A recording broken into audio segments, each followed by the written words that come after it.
2 weeks before Thanksgiving, I discovered a detailed seating chart for our family dinner that included 23 people but somehow forgot to include me. When I confronted my mother about the oversight, she laughed and said I would be too busy serving everyone to need a seat.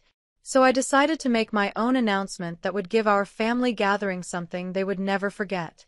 Before we jump back in, tell us where you're tuning in from, and if this story touches you, make sure you're subscribed, because tomorrow, I've saved something extra special for you. My name is Elena Rodriguez, and at 31 years old, I had built what most people would consider a successful and independent life.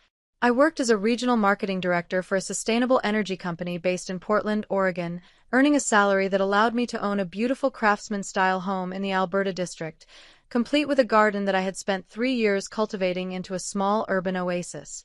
My career required frequent travel throughout the Pacific Northwest, presenting renewable energy solutions to municipal governments and private corporations seeking to reduce their environmental impact. The professional recognition I had earned over the past 8 years felt deeply satisfying. My campaigns had won industry awards, my strategies had generated millions in revenue for my company, and my expertise was frequently sought by colleagues and competitors alike. I had achieved the kind of career trajectory that my business school professors had described as exemplary, combining financial success with meaningful work that contributed to environmental sustainability. However, success in professional settings had not translated to respect within my own family dynamics. Despite my accomplishments, my role during family gatherings remained frozen in patterns established during my teenage years, when I had first begun helping my mother prepare elaborate holiday meals for our extended family celebrations. The discovery that would ultimately change everything occurred on a rainy Tuesday evening in early November. I had returned from a 3-day business trip to Sacramento, where I had successfully negotiated a partnership agreement that would bring solar energy solutions to 12 California municipalities. The satisfaction of closing such a significant deal was still fresh as I settled into my living room with a cup of tea, intending to review presentation materials for an upcoming conference in Seattle. My phone rang at approximately 8:30, displaying my mother's contact information. Carmen Rodriguez, my mother, had emigrated from Mexico 43 years earlier, establishing herself as a formidable presence in our community through her work as a bilingual social worker and her involvement in numerous cultural organizations. At 67, she possessed the kind of commanding personality that could organize complex family gatherings with military precision while simultaneously managing the emotional dynamics of 30-plus relatives spanning 4 generations. "Elena, mi amor, I hope you had a good trip," she began, her voice carrying the familiar mixture of warmth and underlying agenda that I had learned to recognize over the years. "I'm calling because we need to finalize the Thanksgiving arrangements, and I need your help with something important." Thanksgiving at the Rodriguez family home had evolved into an elaborate production that typically involved 40 to 50 relatives, friends, and community members gathering for a celebration that lasted from early afternoon until well past midnight. The event required weeks of preparation, detailed coordination of food contributions, and careful management of seating arrangements that took into account family politics, age considerations, and relationship dynamics that could make diplomatic negotiations seem simple by comparison. "Of course, Mom. What do you need help with?" I responded, already anticipating requests related to food preparation, table setup, or coordination with my siblings regarding their contributions to the celebration. "Well, I've been working on the seating chart for weeks now, and it's becoming quite complicated with all the family members who are coming this year. Your cousin Maria is bringing her new boyfriend, your uncle Roberto is finally speaking to your uncle Fernando again after their disagreement last year, and we have several family friends who will be joining us for the first time." I listened as my mother described the intricate social dynamics that influenced seating arrangements, a process that she approached with the strategic thinking of a chess master considering multiple moves ahead. The main dining room could accommodate 24 people at the large table my father had constructed specifically for these gatherings, while additional tables in the living room and kitchen would handle the overflow of guests. "I've created a detailed chart to make sure everyone feels comfortable and included," she continued. "Could you stop by tomorrow evening to look it over and give me your thoughts? You know how these family dynamics can be, and I want to make sure I haven't overlooked anything important." The request seemed reasonable, and I agreed to visit the following evening after work. My mother's attention to detail regarding family celebrations was legendary, and her seating charts had prevented numerous potential conflicts over the years by strategically placing relatives in configurations that encouraged pleasant conversation while minimizing opportunities for disagreement. Wednesday evening arrived with the persistent drizzle that characterizes Portland autumns, and I drove to my parents' house in the Woodstock neighborhood, where they had lived for 28 years. The Victorian-era home had been carefully restored over the decades, with my father's carpentry skills evident in the custom built-ins and architectural details that made the house a showcase of craftsmanship and family history. I entered through the kitchen door, as had been my habit since childhood, finding my mother seated at the large oak table with papers spread before her like a general planning a campaign. The seating chart was indeed elaborate, consisting of multiple pages with detailed diagrams showing table configurations, guest names written in careful script, and color-coded annotations indicating relationships, dietary restrictions, and seating preferences.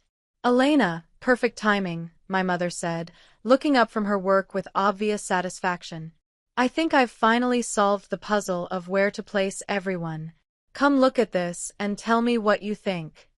I approached the table and began examining the detailed arrangements she had created. The main dining room table was mapped out with mathematical precision, showing place settings for 24 people arranged according to family hierarchy, age considerations, and social dynamics.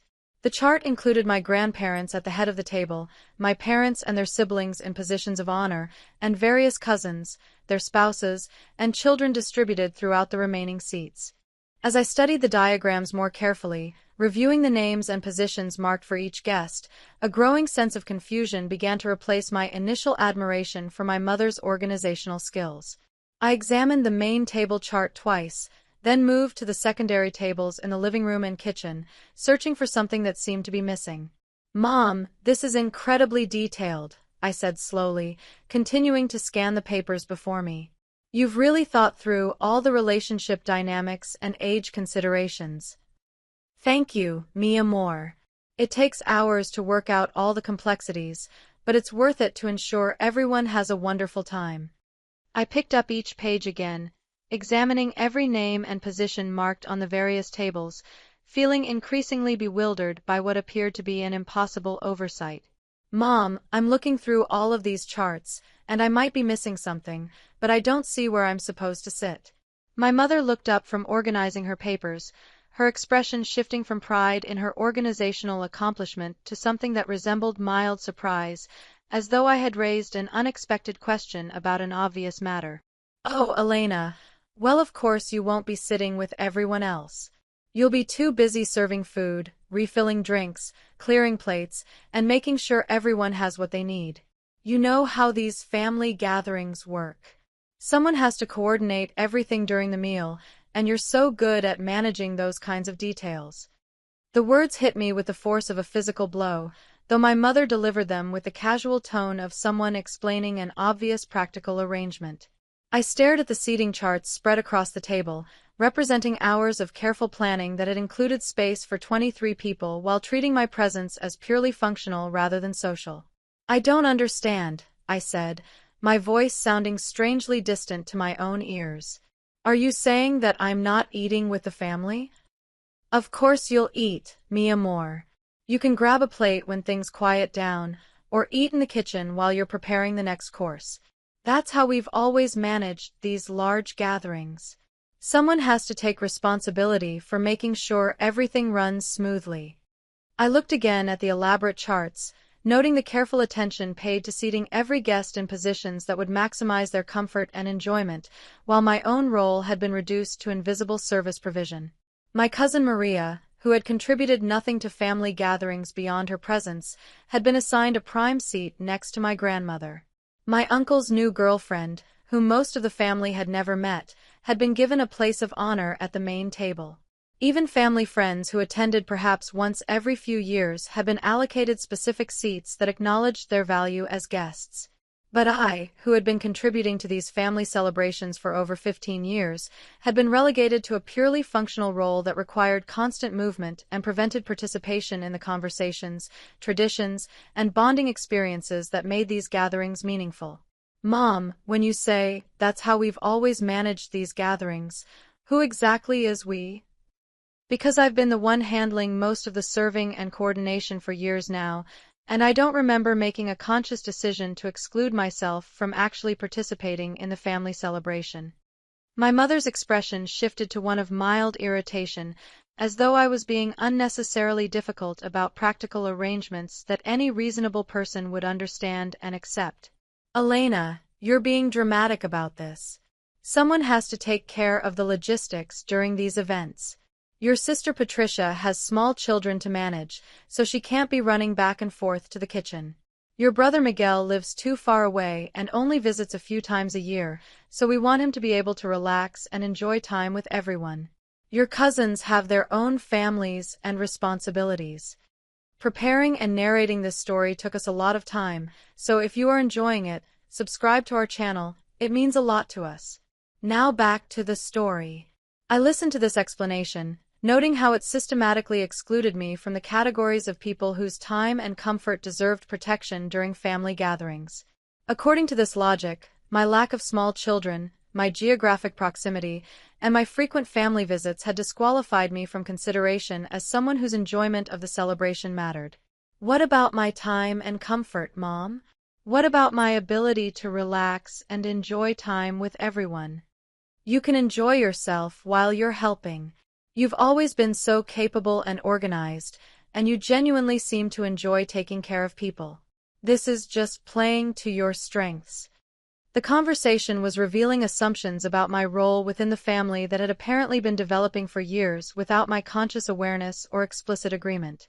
My competence had been interpreted as preference, my willingness to help had been transformed into obligation, and my presence at family gatherings had been valued primarily for its utility rather than its intrinsic worth. As I stood in my mother's kitchen, surrounded by detailed seating charts that had carefully considered the comfort and inclusion of nearly 24 people while treating me as invisible support staff, I experienced a moment of clarity that would prove to be transformative. For years, I had been participating in family celebrations under the assumption that my contributions were appreciated expressions of love and solidarity. I had willingly taken on organizational responsibilities because I believed they demonstrated my commitment to family traditions and my desire to ensure that everyone enjoyed themselves during our limited time together. But the seating chart revealed that my family's appreciation for my contributions was entirely utilitarian. They valued my presence not because they enjoyed my company or considered me an integral part of the celebration, but because my labor made their own experience more comfortable and enjoyable. The realization was both devastating and liberating. Devastating because it forced me to confront the reality that my family had been taking advantage of my generosity for years while providing nothing in return except the assumption that I should be grateful for the opportunity to serve them. Liberating because understanding the true nature of these dynamics opened the possibility of changing them. Mom, I need to think about this, I said finally, my voice steadier than I felt. I'll call you tomorrow. As I drove home through the darkening Portland streets, I found myself reviewing every family gathering from the past decade with new perspective. The pattern that the seating chart had revealed extended far beyond Thanksgiving dinner arrangements. Birthday parties where I arrived early to help with setup and stayed late for cleanup while other family members enjoyed themselves as guests. Christmas celebrations where I coordinated gift exchanges and meal preparation while my siblings relaxed with their children. Easter brunches where I managed the logistics while everyone else participated in conversations and activities. In every case, my family had benefited from my organizational skills and willingness to help while treating my time and comfort as less valuable than their own. They had constructed a system where my competence obligated me to provide services that enhanced their experience while excluding me from equal participation in the events I was helping to create. That night, I sat in my living room reviewing the business strategies I used in my professional life to address inequitable arrangements and unbalanced partnerships. The irony was not lost on me that I successfully negotiated fair agreements with municipal governments and corporate executives while accepting treatment within my own family that I would never tolerate in any professional context. The seating chart had been intended as a practical organizational tool, but it had inadvertently revealed the fundamental disrespect that characterized my family's approach to my time, energy, and presence. They had systematically converted my love for them into unpaid labor while denying me the basic courtesy of inclusion in the celebrations I was helping to orchestrate. As I prepared for bed, I realized that this discovery represented an opportunity for transformation that extended far beyond holiday dinner arrangements. For the first time in years, I had clear evidence of the dynamics that had been making family gatherings feel increasingly burdensome rather than joyful. Change would require more than expressing disappointment about seating arrangements. It would require fundamentally altering the assumptions and expectations that had governed my family relationships for over a decade. The next morning, I would begin planning my response to the seating chart that had excluded me. But tonight, I allowed myself to feel the full impact of discovering that my family had been treating me as hired help rather than a beloved daughter, sister, and cousin whose company they genuinely valued. The transformation that would follow would surprise everyone, including myself.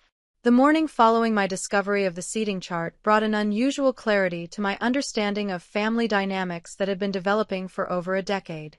I awoke before my alarm at 5:30, my mind immediately returning to the previous evening's revelation with a sharp focus that typically accompanied my most challenging professional negotiations.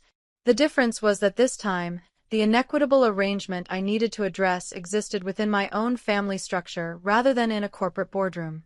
I prepared for work with deliberate attention to my professional identity, selecting a charcoal gray suit that projected authority and competence. The reflection in my bedroom mirror showed a woman who commanded respect in business settings, who had successfully negotiated million-dollar partnerships, and who had earned recognition for strategic thinking and leadership capabilities. The contrast between this professional image and my relegated role within family gatherings felt particularly stark in the morning light. During my commute to the downtown Portland office, I found myself analyzing the family dynamics with the same systematic approach I applied to complex business challenges. The seating chart had revealed something far more significant than poor planning or oversight. It had exposed a comprehensive system of assumptions and expectations that had gradually transformed my family relationships into something resembling an employment arrangement where my services were expected but my presence as an equal participant was considered unnecessary. The sustainable energy company where I worked occupied the top 3 floors of a converted warehouse in the Pearl District, with floor-to-ceiling windows that provided panoramic views of the Willamette River and the West Hills beyond. My office reflected the success I had achieved over 8 years with the company, featuring modern furniture, industry awards displayed on custom shelving, and a conference table where I regularly hosted meetings with municipal leaders and corporate executives seeking renewable energy solutions. As I settled into my morning routine of reviewing market reports and preparing for client presentations, I could not escape the irony of my situation. The same strategic thinking and organizational capabilities that had earned me professional recognition and financial success had apparently marked me as the ideal candidate for unpaid service provision within my family structure. My assistant, Jennifer Walsh, knocked on my office door at 9:15 with the day's schedule and several documents requiring my review. Jennifer was 26 years old, recently graduated from Portland State University with a degree in environmental studies, and possessed the kind of enthusiastic energy that reminded me of my own early career optimism. Over the 18 months she had worked with me, I had made conscious efforts to mentor her professional development while ensuring that her contributions were appropriately recognized and compensated. "Good morning, Elena. Your presentation materials for the Salem meeting are ready for final review, and the partnership agreements from Tuesday's Sacramento trip are prepared for your signature. Also, your mother called the main office number about 20 minutes ago asking if you could call her back when you have a moment." I accepted the documents from Jennifer while noting that my mother had chosen to contact me through official business channels rather than my personal phone. This approach suggested either urgency or an attempt to leverage professional settings to encourage my cooperation with family arrangements. "Thank you, Jennifer. Could you please reschedule my lunch meeting with the Beaverton City Planners?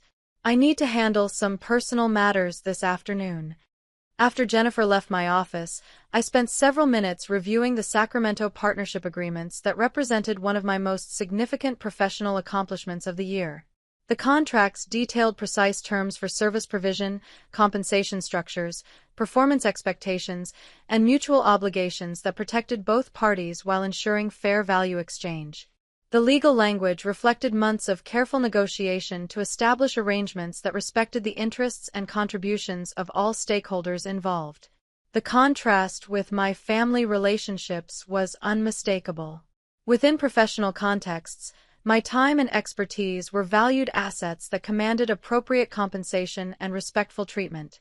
Within family contexts, these same capabilities had been gradually repositioned as obligations that I was expected to provide without acknowledgement, appreciation, or reciprocal consideration. I called my mother at 10:30, anticipating a conversation that would reveal whether the previous evening's seating chart discussion had prompted any reflection on the fairness of family arrangements or merely irritation about my unexpected resistance to established patterns. "Elena, thank you for calling me back," my mother began, her tone carrying the measured quality that indicated carefully prepared talking points. "I spent some time thinking about our conversation last night, and I believe there may have been some miscommunication about the Thanksgiving arrangements." The phrase, miscommunication, immediately signaled that my mother intended to reframe the seating chart situation as a simple misunderstanding rather than acknowledge the systematic exclusion it represented. This approach followed patterns I had observed in previous attempts to address family dynamics that felt inequitable or uncomfortable. "What kind of miscommunication, Mom?" "Well, I think you may have misunderstood the seating chart as somehow excluding you from the celebration, when obviously that was never the intention. You are absolutely central to our family gatherings, and everyone appreciates how much you contribute to making these events successful." I listened to this explanation while noting how it acknowledged my contributions while simultaneously avoiding any commitment to changing the arrangements that had excluded me from equal participation. The language suggested that my value to the family was indeed primarily utilitarian, but that this utilitarian relationship should be presented in terms that made me feel appreciated rather than exploited. "Mom, I understand that you appreciate my contributions, but appreciation without equal treatment is not really appreciation. It's taking advantage of someone while making them feel good about being taken advantage of." The silence that followed my response lasted long enough for me to wonder whether the phone connection had been interrupted. When my mother spoke again, her tone had shifted from diplomatic to defensive. "Elena, I really do not understand where this attitude is coming from. Family members help each other during celebrations. That is what families do. Your grandmother spent decades cooking and serving for family gatherings, and she never complained about not having a seat at the table." The reference to my grandmother represented a common family strategy for justifying current arrangements by appealing to historical precedents, regardless of whether those precedents were actually analogous or appropriate for contemporary circumstances. My grandmother had indeed spent many years preparing elaborate meals for family celebrations, but she had done so during an era when women's roles were far more constrained and when her domestic contributions were her primary avenue for recognition and respect within family structures. "Mom, Grandma lived in a different time with different expectations about women's roles. I have a career that requires strategic thinking and complex decision-making. I earn a substantial salary and manage significant professional responsibilities. I do not need to prove my worth to this family by providing unpaid domestic services." "Nobody is asking you to prove your worth, Elena.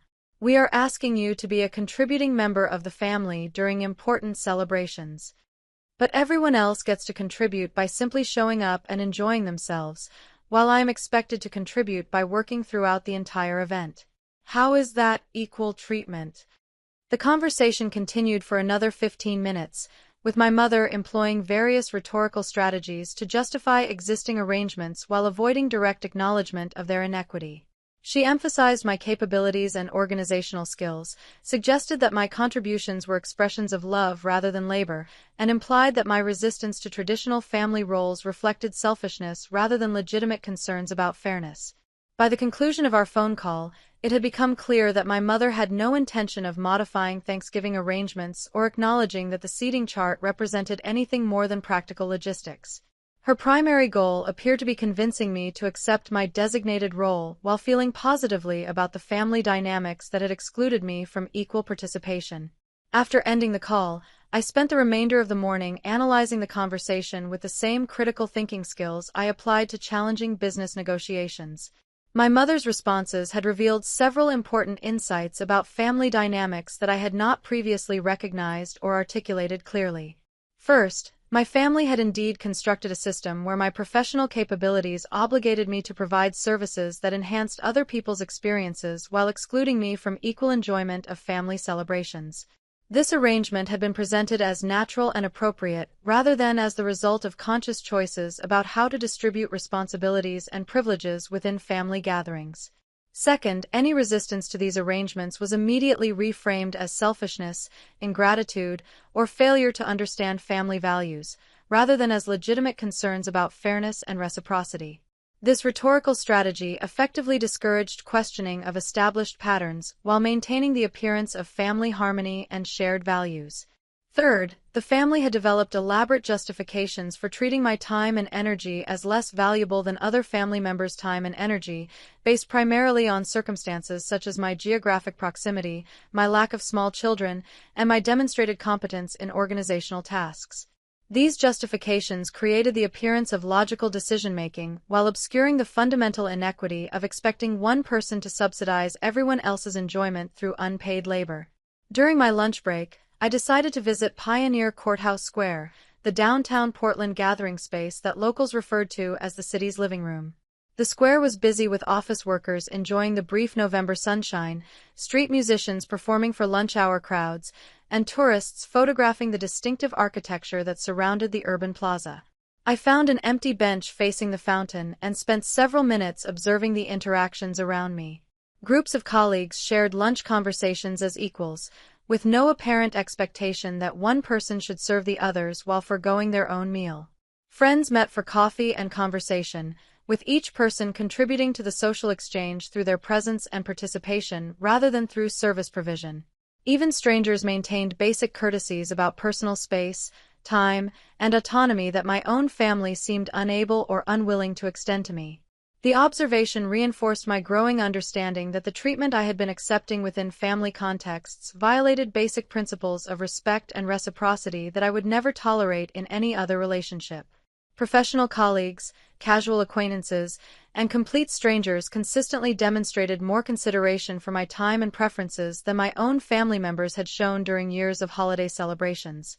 As I walked back to my office, I began developing a preliminary strategy for addressing the Thanksgiving situation and the broader family dynamics it represented. The approach would need to be clear, firm, and resistant to the various guilt-inducing and responsibility-shifting tactics that my mother had employed during our morning conversation. The remainder of my workday was consumed by client meetings and project reviews, but the family dynamics continued to occupy a significant portion of my mental energy. During a late afternoon conference call with municipal officials in Bend, Oregon, I found myself noting how these professional relationships were characterized by mutual respect, clear expectations, and fair value exchange. Each party contributed specific expertise and resources while receiving appropriate compensation and recognition for their participation. The contrast with family relationships remained striking. Within professional contexts, my contributions were valued precisely because they were voluntary and fairly compensated. Within family contexts, my contributions had been gradually transformed into obligations that were expected rather than appreciated, and that excluded me from the benefits enjoyed by other participants. At 6:30 that evening, I returned to my home in the Alberta district with a clearer understanding of the changes that would be necessary to establish equitable family relationships. The Craftsman-style house had required extensive renovation when I purchased it 4 years earlier, and the transformation process had taught me valuable lessons about the difference between superficial improvements and fundamental structural changes. Superficial changes to family dynamics might involve negotiating for a seat at the Thanksgiving table, while continuing to provide the same level of service that had characterized my participation in previous celebrations. Such changes would address the most obvious symptoms of inequitable treatment while leaving the underlying system intact.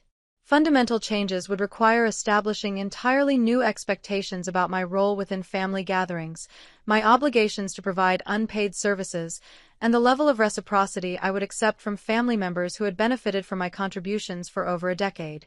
As I prepared dinner in my renovated kitchen, I reflected on the professional satisfaction that came from completing complex projects that benefited multiple stakeholders while advancing my own career objectives. The renewable energy partnerships I negotiated created value for municipal clients, generated revenue for my company, and enhanced my professional reputation simultaneously. These arrangements succeeded because they balanced the interests of all parties involved, rather than expecting one party to subsidize the benefits enjoyed by others. Family relationships deserved the same level of thoughtful consideration and mutual respect that characterized successful professional partnerships. The fact that family connections involved emotional bonds and historical relationships did not justify accepting arrangements that violated basic principles of fairness and reciprocity. That evening, I spent several hours developing a comprehensive analysis of family gathering dynamics from the past 5 years, documenting patterns of responsibility distribution, service expectations, and participation privileges that revealed the systematic nature of my marginalization within these celebrations. The exercise provided concrete evidence of arrangements that I had previously accepted as natural family dynamics but which clearly represented organized exploitation of my willingness to contribute to collective experiences. The documentation process was both painful and liberating. Painful because it forced me to confront years of evidence that my family had been taking advantage of my generosity while providing minimal consideration for my own enjoyment and comfort. Liberating because understanding the true nature of these dynamics opened the possibility of establishing relationships based on mutual respect rather than one-sided service provision. By 10 o'clock that evening, I had developed a preliminary plan for addressing not only the immediate Thanksgiving situation but also the broader family dynamics that the seating chart had revealed. The plan would require significant courage and persistence, as it involved challenging assumptions and expectations that had been developing for over a decade. But for the first time in years, I felt equipped with the clarity and determination necessary to transform family relationships that had gradually become sources of frustration rather than joy. The seating chart that had initially seemed like a simple organizational oversight had proven to be the key to understanding family dynamics that required fundamental change rather than superficial accommodation. The transformation that would follow would surprise everyone, most especially the family members who had grown comfortable with arrangements that prioritized their convenience while ignoring my need for equal treatment and genuine inclusion in the celebrations I had been helping to create. The revelation about the seating chart had opened a door to examining family dynamics that extended far beyond holiday celebrations. Over the following days, I found myself applying the same analytical framework that served me well in complex business negotiations to understand the systematic patterns that had shaped my family relationships for years without my conscious recognition. Thursday morning brought an unseasonably warm November day to Portland, with clear skies that provided perfect conditions for the early morning run I had been neglecting due to work pressures and family obligations.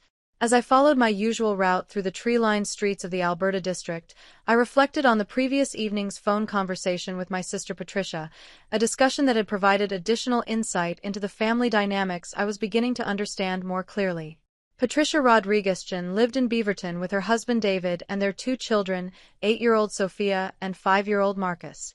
She worked part-time as a graphic designer for a local marketing firm, a career arrangement that allowed her to balance professional responsibilities with family obligations in ways that had earned admiration and support from our parents and extended family members.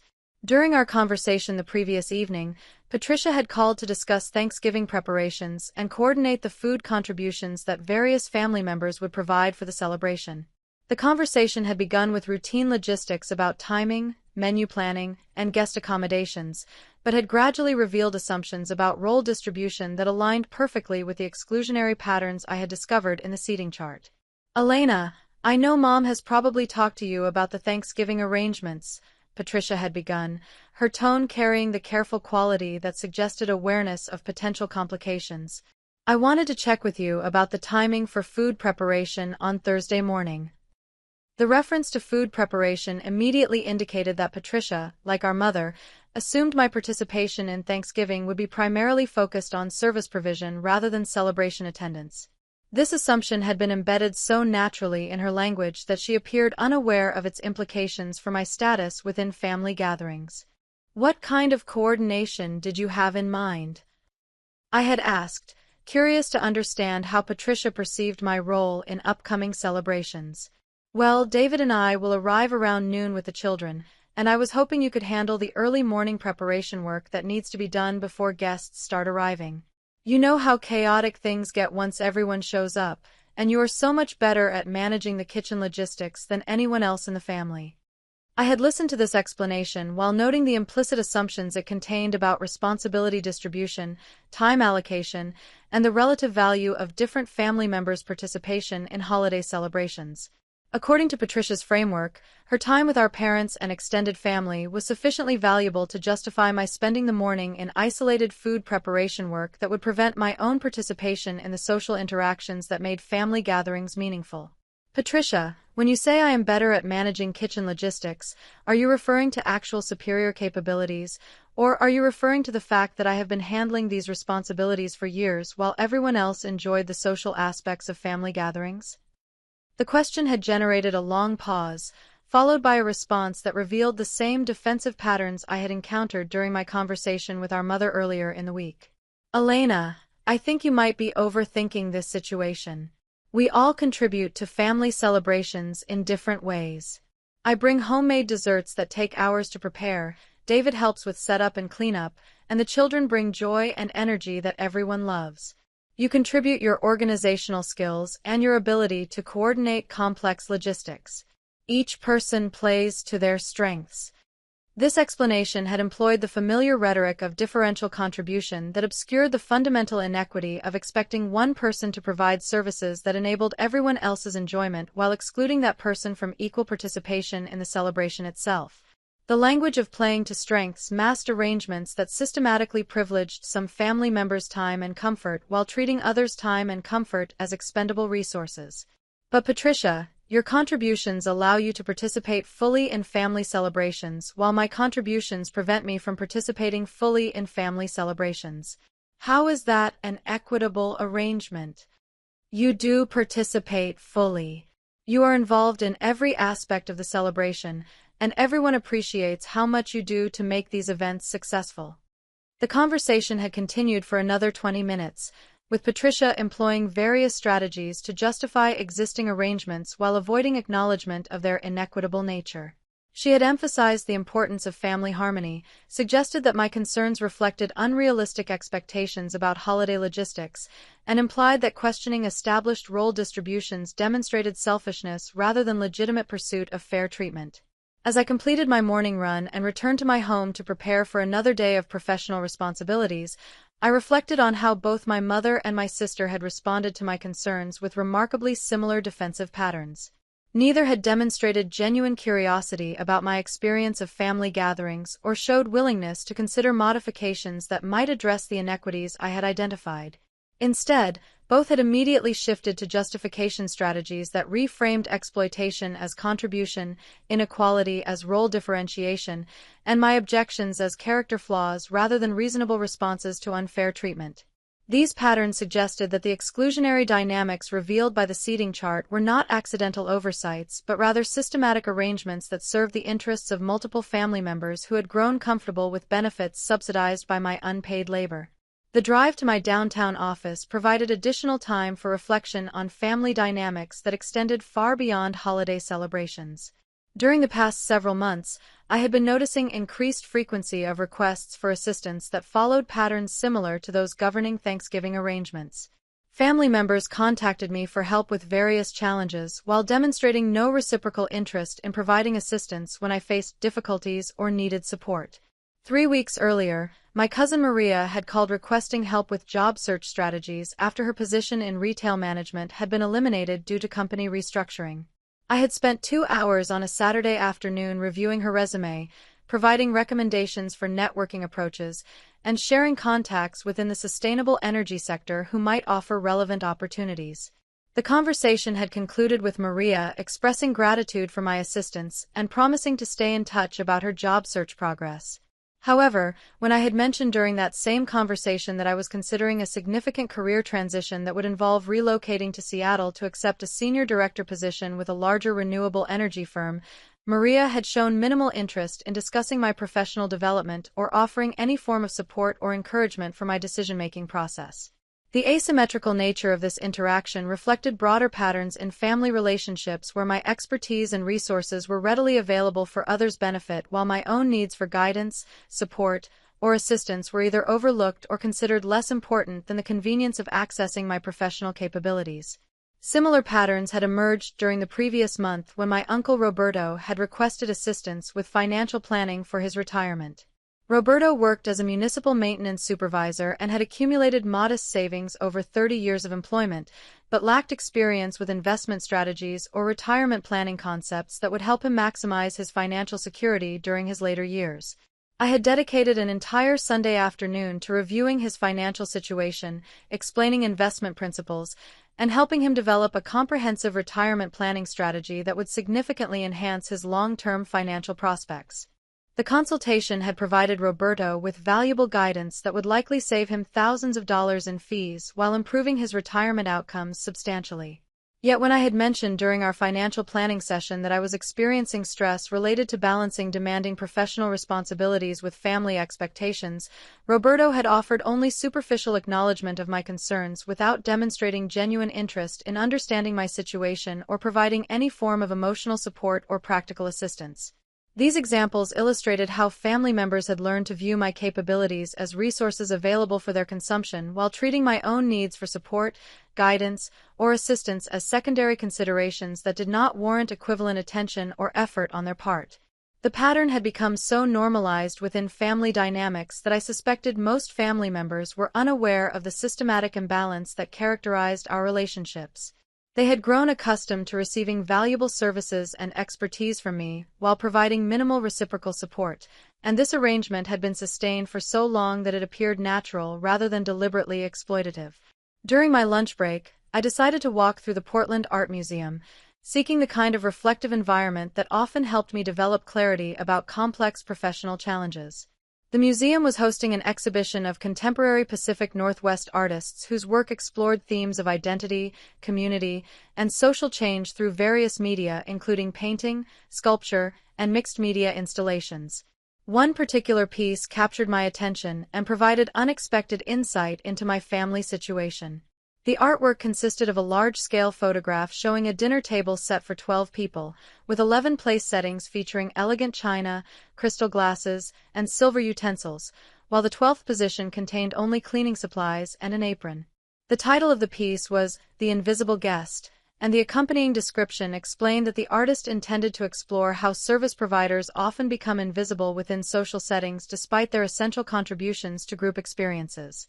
The visual metaphor resonated powerfully with my recent discoveries about family dynamics. The seating chart that had excluded me from Thanksgiving dinner arrangements represented a literal manifestation of the invisible guest phenomenon, where my contributions were essential to creating successful family celebrations while my presence as an equal participant was considered unnecessary or impractical. Standing before this artwork, I experienced a moment of profound recognition that my family situation was not unique or personal failing, but rather reflected broader social patterns where capable individuals were systematically converted into service providers whose own needs for inclusion, recognition, and reciprocal treatment were overlooked or actively discouraged. The realization provided both validation and motivation for pursuing fundamental changes in family relationships rather than accepting superficial modifications that would leave exploitative dynamics intact while making them appear more palatable or considerate. Following my visit to the art museum, I returned to my office with renewed determination to address family dynamics systematically rather than continuing to accommodate arrangements that violated basic principles of fairness and mutual respect. The afternoon was consumed by client meetings and project development work, but I found myself approaching these professional responsibilities with enhanced appreciation for workplace relationships characterized by clear expectations, fair compensation, and mutual recognition of contributions. At 4:30, my assistant Jennifer knocked on my office door to inform me that my mother had called again requesting a return call at my earliest convenience. The timing of this second call within the same week suggested either escalating urgency about Thanksgiving arrangements or growing concern about my resistance to established family patterns. I returned my mother's call at 5 o'clock, anticipating a conversation that would reveal whether the previous discussions had prompted any genuine reflection on family dynamics or merely increased determination to convince me to accept traditional role assignments without further objection.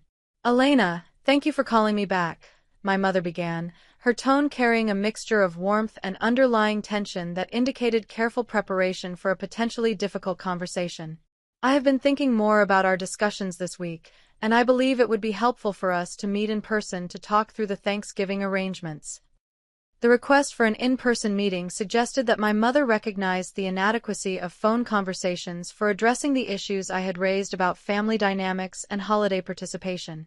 However, her emphasis on talking through Thanksgiving arrangements rather than examining broader patterns of family treatment indicated that she continued to frame the situation as a logistical problem requiring better communication rather than a systemic issue requiring fundamental change. What did you want to discuss about the arrangements, Mom? Well, I think there may be some ways we can modify the celebration to ensure that you feel more included while still maintaining the organization and coordination that makes these gatherings successful for everyone. The language of modification and inclusion suggested willingness to make superficial adjustments to Thanksgiving logistics while preserving the underlying system that had marginalized my participation in family celebrations. This approach aligned with patterns I had observed in previous attempts to address family conflicts, where surface-level changes were implemented to reduce immediate tension while avoiding examination of fundamental relationship dynamics. Mom, I appreciate your willingness to consider modifications, but I think the issues we are discussing extend beyond Thanksgiving logistics to broader questions about how family members treat each other and value each other's time and contributions. Elena, I really think you may be making this more complicated than it needs to be. We are talking about one family dinner, not fundamental relationship dynamics. The dismissal of my concerns as overcomplication represented another familiar defensive strategy that minimized legitimate grievances by suggesting that they reflected excessive analysis rather than reasonable responses to unfair treatment. This rhetorical approach effectively discouraged deeper examination of family dynamics while maintaining the appearance of reasonable problem-solving focused on practical solutions. Mom, the seating chart that excluded me from Thanksgiving dinner represents years of family gatherings where I provided services that enabled everyone else's enjoyment while being excluded from equal participation in the celebrations I helped create. This pattern extends far beyond one family dinner. The conversation continued for another 30 minutes, with my mother alternating between acknowledging my concerns and employing various strategies to minimize their significance or redirect responsibility for addressing them. She suggested that I might be experiencing work-related stress that was affecting my perspective on family relationships, implied that my expectations about family gatherings were unrealistic given the logistical complexity of large celebrations, and emphasized the importance of maintaining family harmony during holiday seasons. By the conclusion of our conversation, it had become clear that my mother's willingness to discuss modifications represented tactical flexibility rather than genuine recognition of systemic problems or commitment to establishing equitable family relationships. Her primary objective appeared to be securing my participation in Thanksgiving arrangements with minimal changes to existing dynamics while avoiding acknowledgement that those dynamics were fundamentally unfair and unsustainable. That evening, as I prepared dinner in my renovated kitchen, I reflected on the week's conversations with family members and the patterns they had revealed about resistance to change within established relationship structures. Neither my mother nor my sister had demonstrated genuine curiosity about my experience of family gatherings or shown willingness to examine how their own behavior contributed to dynamics that marginalized my participation while benefiting from my contributions. Instead, both had immediately engaged defensive strategies designed to justify existing arrangements while portraying my objections as character flaws, unrealistic expectations, or misunderstandings about family dynamics rather than legitimate responses to systematic unfair treatment. These patterns suggested that achieving equitable family relationships would require more assertive action than expressing concerns or requesting modifications. The family system that had developed around my willingness to provide unpaid services was too beneficial for other participants and too entrenched in established traditions to change voluntarily in response to gentle pressure or reasonable requests for fair treatment. As I reviewed the documentation I had compiled about family gathering dynamics over the past several years, I began developing a comprehensive strategy for establishing new boundaries and expectations that would protect my time, energy, and emotional well-being while creating opportunities for genuine family relationships based on mutual respect rather than service provision.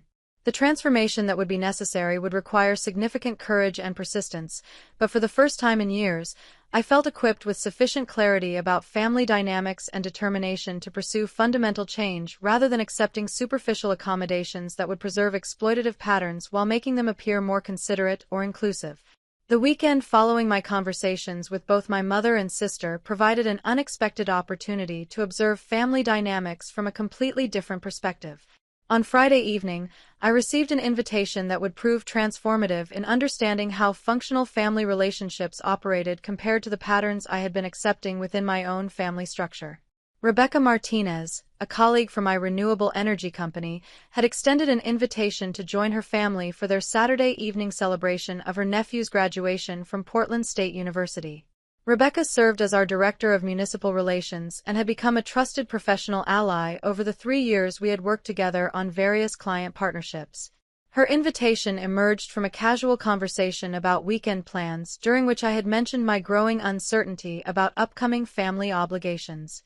"Elena, you should join us tomorrow evening," Rebecca had suggested with genuine warmth. "We are hosting a graduation party for my nephew Carlos, and it would be wonderful to have you there. My family always enjoys meeting colleagues, and I think you would appreciate seeing how we celebrate these milestones together." The invitation had been extended without conditions, expectations of service contribution, or assumptions about my role during the celebration. Rebecca had simply expressed desire for my company and suggested that my presence would enhance the gathering for everyone involved. The contrast with family invitations that routinely included implicit or explicit service expectations was immediately apparent. Saturday afternoon provided time for reflection on the week's revelations about family dynamics while I prepared for the evening celebration. The documentation process I had undertaken regarding holiday arrangements had revealed patterns that extended far beyond Thanksgiving logistics to encompass birthdays, anniversaries, religious celebrations, and family milestones spanning several years. The evidence demonstrated systematic conversion of family gatherings into events where my participation was valued primarily for service provision rather than social contribution. Birthday celebrations where I coordinated party logistics while other family members enjoyed festivities as guests. Anniversary dinners where I managed arrangements while couples celebrated their relationships with minimal acknowledgement of the work required to create memorable experiences. Religious holidays where I handled preparation and coordination while other family members participated in spiritual and social aspects of the celebrations. Each instance had seemed reasonable in isolation, particularly when framed as temporary assistance for special occasions or expressions of my organizational capabilities and willingness to contribute to family happiness. However, the accumulated pattern revealed systematic arrangements where my time, energy, and expertise were consistently deployed to subsidize other family members' enjoyment while excluding me from equal participation in the celebrations I helped orchestrate. The graduation party at Rebecca's family home in the Selwood neighborhood began at 6 o'clock with approximately 25 guests gathered to celebrate Carlos Martinez's completion of his degree in environmental engineering. The setting was Rebecca's parents' house, a well-maintained ranch-style home with a large backyard that provided space for outdoor celebration despite the November evening temperature. Upon arriving at the celebration, I immediately noticed fundamental differences in how family dynamics operated compared to gatherings I had experienced within my own family structure. Rebecca introduced me to various relatives and family friends as her respected colleague, emphasizing my professional accomplishments and expressing genuine pride in our working relationship. The introductions positioned me as an honored guest whose presence enhanced the celebration rather than as potential assistance for party logistics. Carlos, the guest of honor, was a 23-year-old who had completed his degree while working part-time to support his education. His accomplishment represented significant family pride, and the celebration reflected genuine collective joy about his achievement rather than obligation or social expectation. Family members had contributed various elements to the party, including food preparation, decorative arrangements, and entertainment planning, but these contributions were distributed equitably among available adults rather than concentrated on individual family members. The most striking observation was how party logistics were handled through collaborative effort rather than designated service provision. Rebecca's mother, Maria Martinez, had prepared the main course with assistance from 2 of her daughters. Rebecca's father, Jose Martinez, had coordinated setup activities with help from several male relatives and family friends. Rebecca herself had managed coordination and timing while participating fully in social interactions and celebration activities. No individual family member had been excluded from party participation due to service responsibilities, and no one person had been expected to sacrifice their enjoyment of the celebration to ensure other guests' comfort and entertainment. The work required to create a successful party had been distributed among willing participants who rotated responsibilities to ensure everyone could participate equally in honoring Carlos's achievement. During dinner, I found myself seated between Rebecca's Aunt Carmen and her cousin Miguel, both of whom demonstrated genuine interest in my professional background and personal perspectives on renewable energy development.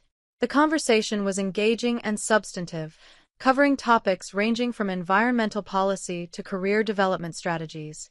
Neither person treated me as a service provider or assumed that my presence at the celebration obligated me to handle any aspect of party logistics. The contrast with family dinners I had experienced was remarkable. Rather than eating quickly between service responsibilities or missing meal conversations entirely due to coordination duties, I participated fully in dinner discussion while enjoying food that had been prepared through collaborative effort rather than individual sacrifice. The experience reminded me of professional networking events where my contributions were valued and my company was genuinely enjoyed rather than tolerated as the price of accessing my services. Following dinner, the celebration continued with music, conversation, and informal dancing that reflected genuine family enjoyment and connection. Carlos delivered a brief speech thanking family members for their support during his educational journey, acknowledging specific contributions while emphasizing the collective nature of family encouragement that had enabled his success. His remarks demonstrated appreciation for family support while recognizing individual family members as valued participants rather than service providers. Throughout the evening, I observed how family members interacted with each other through patterns of mutual respect, shared responsibility, and genuine interest in each other's experiences and perspectives. Conversations were reciprocal, with family members asking about each other's work, relationships, and personal interests while sharing their own updates and concerns. The social dynamics reflected authentic care and curiosity rather than utilitarian relationships focused on accessing specific services or capabilities. Rebecca's family had clearly established norms that protected individual family members' time and energy, while ensuring that collective celebrations succeeded through equitable contribution rather than exploitation of particular family members' willingness to sacrifice their own enjoyment for others' comfort. These norms appeared to operate naturally rather than through conscious negotiation, suggesting that respectful family dynamics had been cultivated over time through consistent practice and mutual consideration. The celebration concluded around 10 o'clock with collaborative cleanup activities that involved most family members contributing to restoration of the house and yard to their original condition. The cleanup process was efficient and social, with family members working together while continuing conversations and expressing mutual appreciation for a successful evening. No individual person was expected to handle cleanup independently, and no one was excluded from participating in this final collective activity. As I drove home through the quiet Portland streets, I reflected on the profound differences between the family dynamics I had observed during the graduation party and the patterns that characterized my own family relationships. Rebecca's family had demonstrated that large family celebrations could succeed through collaborative effort and mutual respect, rather than through systematic exploitation of individual family members' time and energy. The experience had provided concrete evidence that my family's approach to celebration logistics was neither necessary nor normal, despite their consistent claims that current arrangements represented practical solutions to complex organizational challenges. Rebecca's family had managed similar logistical complexity through equitable distribution of responsibilities and inclusive participation that ensured everyone could enjoy the celebration they had helped create. Sunday morning brought the kind of clarity that often follows exposure to alternative approaches to familiar challenges. The graduation party had revealed that my family's treatment of my time and contributions reflected choices rather than inevitable practical necessities. Other families had developed systems that honored individual family members' worth while achieving collective goals through cooperation rather than exploitation. The recognition that alternative approaches existed and could succeed provided both validation for my concerns about family dynamics and motivation for pursuing fundamental changes rather than accepting superficial modifications to existing arrangements. If Rebecca's family could coordinate complex celebrations while ensuring equitable participation for all family members, then my family's claims about practical necessities were revealed as justifications for preserving convenient arrangements rather than acknowledgments of actual constraints. During my Sunday morning run through the neighborhood, I reflected on the specific elements that had distinguished Rebecca's family celebration from my own family experiences. The equitable distribution of responsibilities had ensured that no individual family member carried disproportionate burden for creating successful gatherings. The genuine appreciation for everyone's contributions had been expressed through inclusion rather than through praise that accompanied continued exploitation. The respect for individual family members' time and comfort had been demonstrated through actions rather than through rhetoric that justified inequitable treatment. These elements suggested concrete changes that could transform my own family relationships if family members were willing to acknowledge current problems and commit to establishing more respectful dynamics. However, the conversations I had experienced during the previous week indicated that family members were more interested in preserving convenient arrangements than in examining their impact on my well-being or their consistency with principles of fairness and mutual respect. The documentation I had compiled regarding family gathering patterns had provided evidence of systematic problems, but evidence alone would not produce change if family members remained committed to justifying existing arrangements rather than modifying them. The graduation party had demonstrated that change was possible, but it had also highlighted how significantly my family's approach differed from functional family dynamics. Sunday afternoon brought an unexpected phone call from my cousin Maria, who had been the recipient of job search assistance I had provided several weeks earlier. Maria had successfully secured a position with a Portland non-profit organization focused on environmental education, and she called to express gratitude for my contributions to her job search process. "Elena, I wanted to thank you again for all the help you provided with my resume and networking strategies," Maria began, her voice carrying genuine appreciation. "The advice you gave me about highlighting my community organizing experience was crucial to landing this position." The conversation continued for approximately 15 minutes, with Maria providing details about her new role and expressing enthusiasm about contributing to environmental education initiatives within Portland Public Schools. Her success was gratifying, and I felt genuine happiness about her ability to secure meaningful work that aligned with her interests and values. However, as the conversation progressed, I began noticing patterns that reflected the same dynamics I had been analyzing within family gathering contexts. Maria expressed extensive gratitude for assistance I had provided while demonstrating no curiosity about my own professional situation or any challenges I might be facing in my career development. When I mentioned that I had been considering a potential career transition that would involve relocating to Seattle, Maria responded with polite acknowledgement but no follow-up questions about my decision-making process, concerns about the transition, or needs for support or encouragement. The conversation quickly returned to discussion of her new position and her excitement about beginning this next phase of her professional journey. The interaction illustrated how family members had learned to access my expertise and resources when beneficial to their circumstances while treating my own needs for guidance, support, or assistance as secondary considerations that did not warrant equivalent attention or effort. Maria's gratitude for job search assistance was genuine, but it was not accompanied by reciprocal interest in providing support or guidance when I faced professional decisions or challenges.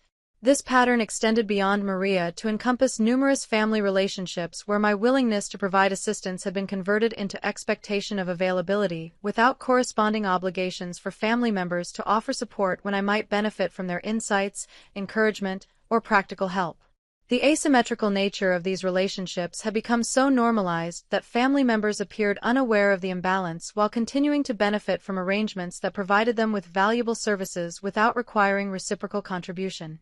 Sunday evening provided time for comprehensive analysis of the weekend's experiences and their implications for my approach to family relationships moving forward. The graduation party had demonstrated that functional family dynamics were possible and could produce celebrations that honored individual family members while achieving collective goals through cooperation and mutual respect. The phone conversation with Maria had reinforced understanding of how family members had constructed relationships that provided them with benefits while requiring minimal reciprocal effort or consideration for my needs and experiences. These patterns suggested that achieving equitable family relationships would require assertive action rather than continued accommodation of arrangements that prioritized other family members' convenience while marginalizing my interests and well-being.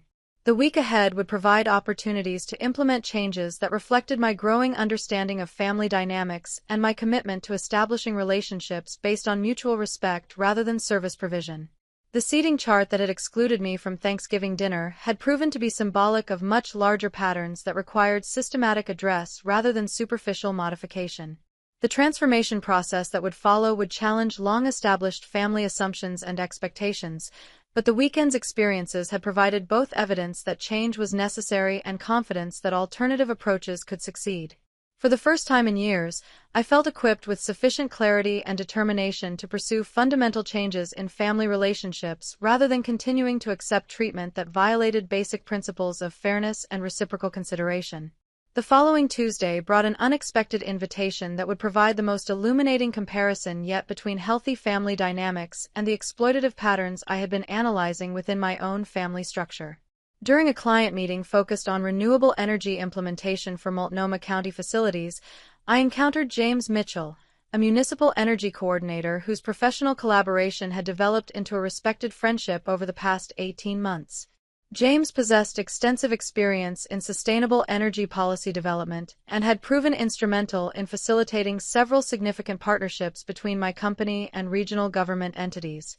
His expertise complemented my marketing and business development capabilities, creating collaborative working relationships that had generated substantial value for both our organizations while advancing environmental sustainability initiatives throughout the Pacific Northwest region.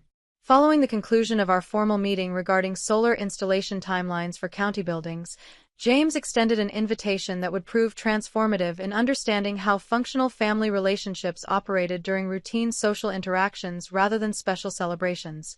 "Elena, my wife Catherine and I would be delighted if you could join us for dinner this Thursday evening," James suggested with genuine warmth that reflected our professional rapport. "Catherine has been eager to meet you after hearing about our successful partnership projects, and I believe you would enjoy her perspective on environmental policy development from the nonprofit sector." The invitation represented an opportunity to observe family dynamics within a household that had established healthy relationship patterns based on mutual respect and shared responsibilities. James had mentioned his wife Catherine during previous conversations, describing her work as executive director of a regional environmental advocacy organization with admiration that reflected genuine partnership rather than traditional role divisions. Thursday evening arrived with the crisp November weather that characterized Portland autumns, providing perfect conditions for the drive to James and Catherine Mitchell's home in the Hawthorne district. Their residence was a renovated bungalow that reflected both environmental consciousness and personal style, featuring solar panels, native plant landscaping, and architectural modifications that demonstrated commitment to sustainable living principles. Catherine Mitchell greeted me at the front door with warmth that immediately established comfort and welcome. She possessed the kind of confident energy that characterized successful nonprofit leaders, combining professional competence with genuine interest in social impact and environmental protection. Her greeting included specific references to my work that indicated James had shared details about our collaborative projects with appreciation for my contributions and expertise. "Elena, it is wonderful to finally meet you," Catherine began, her tone carrying authentic enthusiasm rather than social obligation. "James has shared such positive feedback about your partnership approach and strategic thinking. I have been looking forward to learning more about your perspectives on renewable energy development and municipal engagement strategies." The conversation that followed during our pre-dinner discussion revealed fundamental differences in how the Mitchell household operated compared to family dynamics I had experienced within my own relationships. Both James and Catherine demonstrated genuine curiosity about my professional background, personal interests, and perspectives on environmental policy development. Their questions reflected substantive interest in my experiences and insights rather than polite social interaction or information gathering for specific purposes. The dinner preparation process provided particularly valuable observations about how household responsibilities were distributed between partners who maintained demanding professional careers while sharing domestic obligations equitably. James had prepared the main course, featuring locally sourced ingredients that reflected their commitment to sustainable food systems, while Catherine had coordinated appetizers and dessert that complemented the meal planning they had developed collaboratively. Both partners contributed to dinner preparation while maintaining conversation and ensuring that I felt included in both the work and social aspects of the evening. Neither person was relegated to service provision while the other enjoyed guest status, and neither person was excluded from food preparation activities due to assumptions about gender roles or capability differences.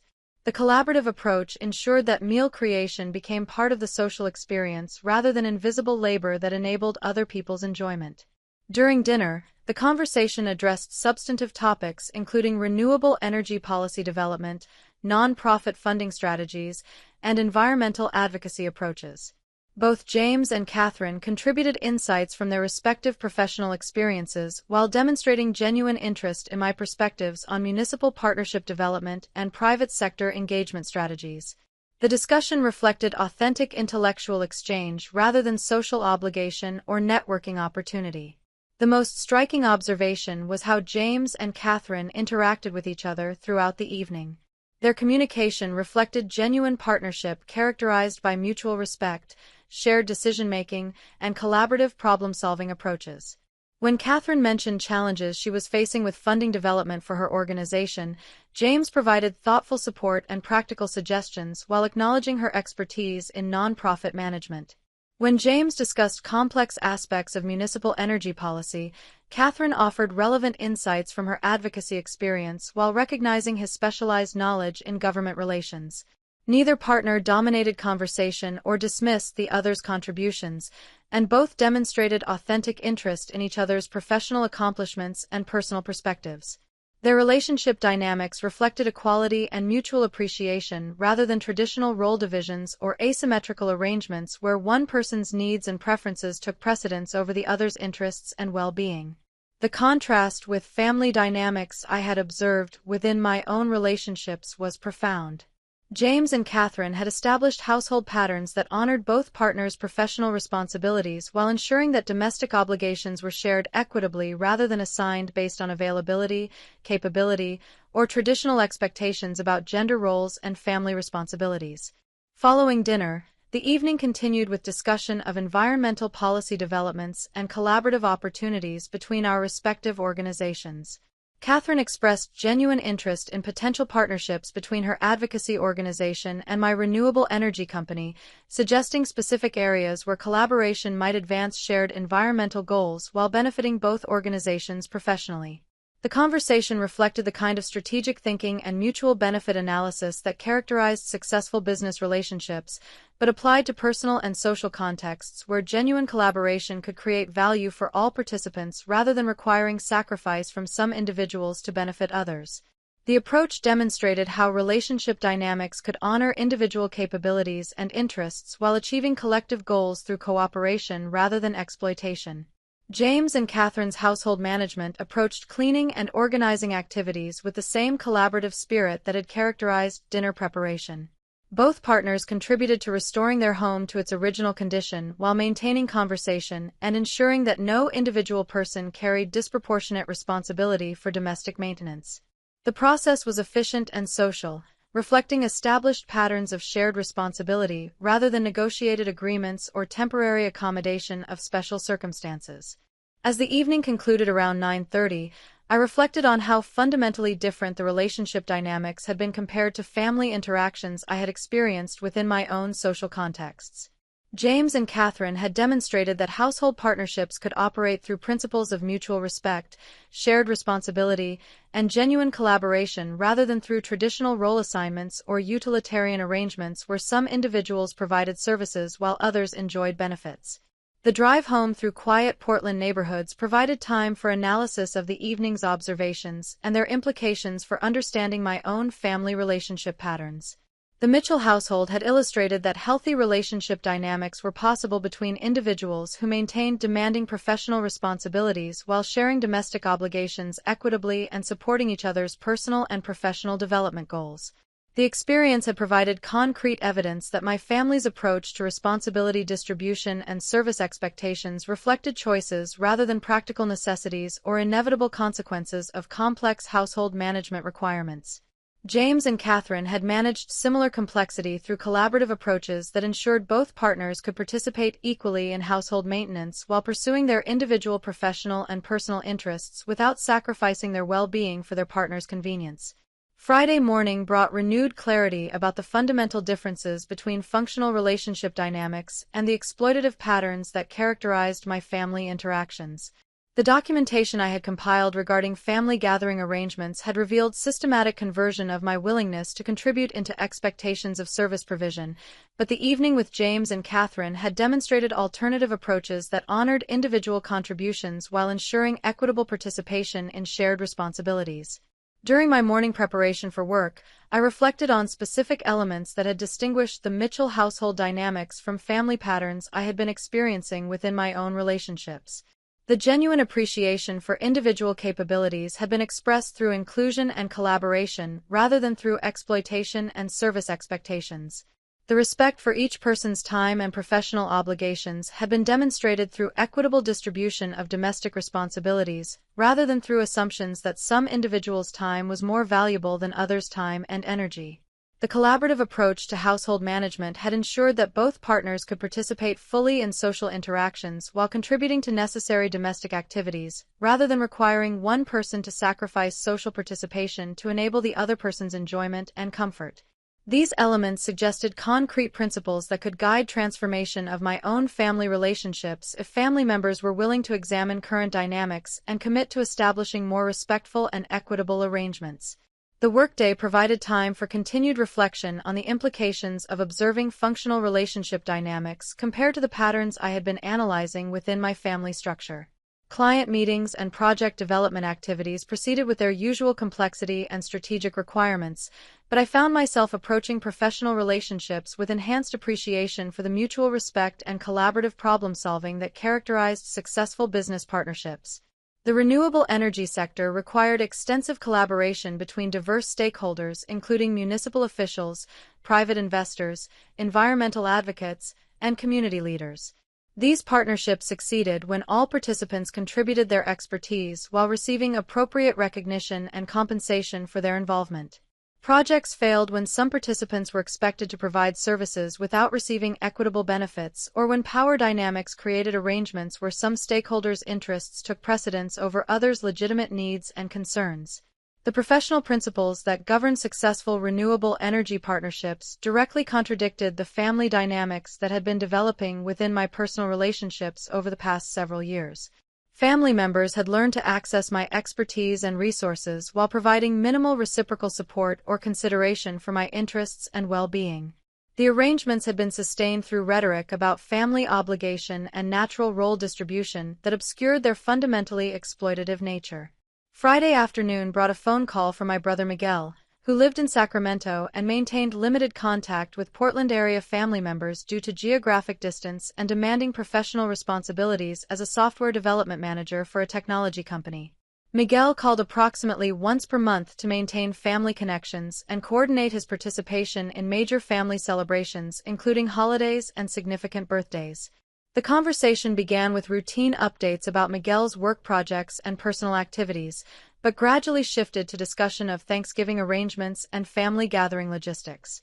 Miguel's perspective on family dynamics provided valuable insight into how family members who maintained distance from daily family interactions perceived the responsibility distribution patterns I had been analyzing. "Elena, I wanted to check with you about the Thanksgiving timing and coordination," Miguel began, his tone carrying the practical focus that characterized his approach to family logistics. "I know you usually handle most of the organizational details for these gatherings, and I wanted to make sure I understand what contributions you need from me for this year's celebration." The reference to my usual handling of organizational details reflected widespread family assumptions about my role in holiday preparations, but Miguel's willingness to contribute specific assistance indicated awareness that successful family gatherings required collective effort rather than individual sacrifice from designated family members. "Miguel, I appreciate your willingness to contribute, but I think this year's Thanksgiving arrangements will be different from previous celebrations. I have been reconsidering my level of involvement in family gathering logistics and the assumptions that have developed about my responsibilities during these events."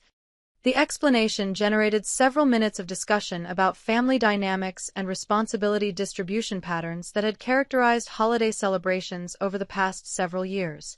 Miguel's perspective was valuable because his geographic distance had prevented him from participating in the gradual development of arrangements that had systematically converted my willingness to help into expectations of service provision. "Elena, I had not realized that the family gathering arrangements had become so dependent on your individual contributions, Miguel responded after hearing my analysis of holiday logistics and responsibility distribution. From my external perspective, these celebrations always seemed well organized and enjoyable, but I can understand how that success might have required disproportionate effort from family members who were handling coordination and preparation activities. Miguel's acknowledgement of disproportionate effort represented the first family validation I had received for concerns about equity and fairness in family gathering arrangements. His perspective as someone who participated in celebrations without being involved in preparation logistics provided important confirmation that successful family gatherings did not necessarily require systematic exploitation of individual family members' time and energy. The conversation continued for approximately 30 minutes, with Miguel demonstrating genuine curiosity about my experience of family gatherings and expressing concern about arrangements that had excluded me from equal participation in celebrations I had been helping to orchestrate. His responses reflected the kind of substantive engagement and reciprocal interest that had been absent from conversations with other family members during the previous weeks. Miguel, your perspective is really valuable because you can see family dynamics from outside the daily patterns that have developed over time. Do you think other family members are aware of how these arrangements have been affecting my ability to enjoy family celebrations? I think most family members probably assume that you enjoy coordinating these events and that your organizational contributions reflect personal preference rather than family expectations, Miguel replied thoughtfully. Geographic distance has given me perspective on family dynamics that might not be visible to people who are involved in regular family interactions and have gradually adapted to established patterns. Miguel's analysis provided insight into how family exploitation patterns could develop gradually through accumulation of small accommodations and role assignments that appeared reasonable individually but created systematic inequality when viewed comprehensively. Family members who benefited from these arrangements might genuinely believe that they reflected natural capability distribution rather than conscious choices about whose time and energy would be sacrificed to enable other people's comfort and enjoyment. The conversation concluded with Miguel expressing support for my efforts to establish more equitable family gathering arrangements and offering specific assistance with Thanksgiving coordination that would reduce individual responsibility concentration while ensuring successful celebration outcomes. His response provided hope that some family members might be willing to examine current dynamics and contribute to establishing healthier relationship patterns based on mutual respect and shared responsibility. However, Miguel's geographic distance and limited involvement in regular family interactions meant that his support might not significantly influence family members who had grown comfortable with arrangements that benefited their convenience while requiring minimal effort or consideration for my well-being and interests. The weekend provided time for comprehensive analysis of the week's experiences and their implications for my approach to family relationship transformation. The evening with James and Catherine had demonstrated that healthy relationship dynamics were possible and could succeed through collaborative approaches that honored individual contributions while ensuring equitable participation in shared responsibilities. Miguel's perspective had provided valuable validation for concerns about family gathering arrangements while highlighting how exploitative patterns could develop gradually through accumulation of individual accommodations that appeared reasonable in isolation but created systematic inequality when examined comprehensively. The combination of these experiences had strengthened my understanding of both the problems that required address and the alternative approaches that could guide transformation efforts. The following weeks would provide opportunities to implement changes based on enhanced clarity about family dynamics and commitment to establishing relationships characterized by mutual respect rather than service provision and exploitation. The irony of my professional life versus my family dynamics reached its pinnacle during the first week of December, when I received the annual performance evaluation that would determine my salary advancement and potential promotion opportunities for the following year. The timing could not have been more illuminating, as I was simultaneously analyzing exploitative family patterns while receiving formal recognition for the same qualities that had trapped me in cycles of unpaid service provision within personal relationships. Monday morning brought the scheduled meeting with my supervisor, Regional Director Sarah Chen, who had overseen my professional development for the past 3 years and had consistently advocated for my advancement within the sustainable energy company. Sarah possessed extensive experience in renewable energy policy development and had built her career through strategic thinking and collaborative leadership approaches that had earned industry recognition and respect from colleagues throughout the Pacific Northwest region. The performance evaluation process occurred in Sarah's corner office, which featured expansive windows overlooking the Willamette River and walls displaying awards recognizing her contributions to environmental sustainability initiatives. The setting reflected professional success achieved through expertise, dedication, and strategic relationship management rather than through service provision or personal sacrifice for others' benefit. Elena, I am pleased to share that your performance evaluation for this year reflects exceptional contributions across all measurement categories, Sarah began, referencing the comprehensive documentation that detailed my professional accomplishments over the previous 12 months. Your strategic thinking, client relationship management, and project coordination capabilities have generated significant value for our organization while advancing renewable energy adoption throughout the region. The evaluation process included detailed analysis of specific achievements that had characterized my professional activities during the past year. The Sacramento Municipal Partnership that had required months of negotiation and strategic planning had resulted in solar energy implementation across 12 government facilities, generating substantial revenue for our company while demonstrating environmental leadership that other municipalities could emulate. The Multnomah County collaboration had established frameworks for renewable energy integration that would serve as models for similar regional initiatives. Each professional accomplishment had been achieved through collaborative approaches that honored the expertise and interests of all stakeholders involved. Municipal officials had contributed policy development insights and regulatory guidance that ensured project feasibility and compliance with local requirements. Private investors had provided financial resources and risk management expertise that enabled project implementation and long-term sustainability. Community organizations had offered public engagement strategies and environmental advocacy that built support for renewable energy initiatives. The successful partnerships had required extensive coordination, strategic planning, and relationship management, but these contributions have been recognized through appropriate compensation, professional advancement, and industry recognition rather than through expectations of continued service provision without reciprocal benefit or acknowledgement. Your ability to coordinate complex multi-stakeholder initiatives while maintaining focus on environmental impact and business sustainability has established you as a leader within our organization and the broader renewable energy sector, Sarah continued, reviewing specific examples of projects that had required sophisticated problem-solving and collaborative leadership capabilities. The performance evaluation included recommendations for salary advancement that reflected market recognition of my professional value and contributions to organizational success.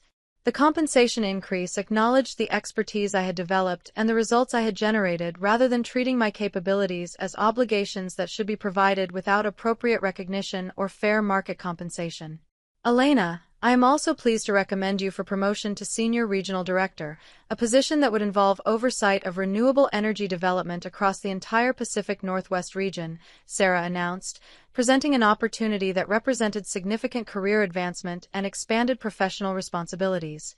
The promotion opportunity reflected recognition of strategic thinking capabilities, relationship management expertise, and project coordination skills that had generated measurable value for clients and organizations throughout the region.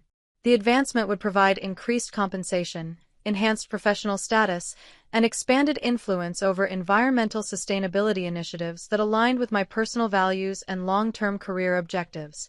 However, the promotion would also require relocation to Seattle, where the company maintained its regional headquarters and where the expanded role would be based. The geographic transition would represent both professional opportunity and personal liberation from family dynamics that had been consuming increasing amounts of my time and emotional energy without providing reciprocal benefits or recognition. The irony was unmistakable.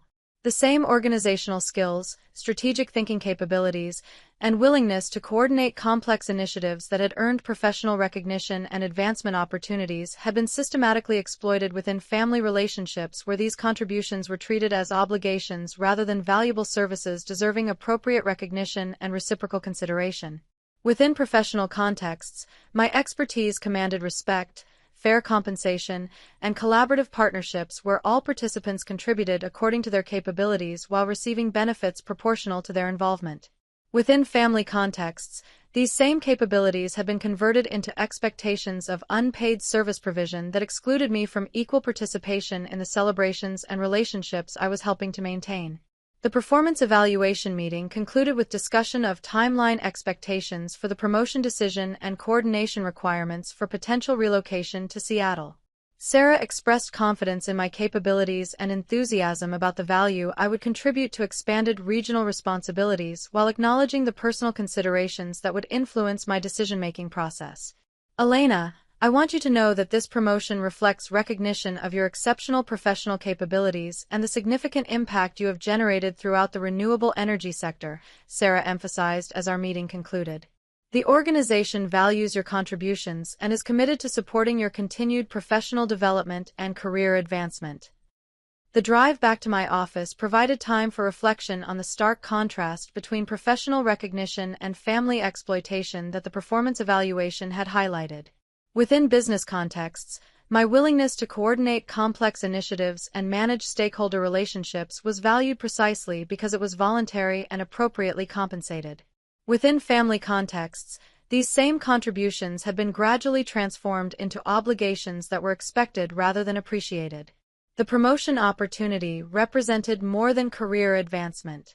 It offered geographic liberation from family dynamics that had been draining my emotional energy while providing minimal reciprocal benefits or genuine appreciation for my contributions.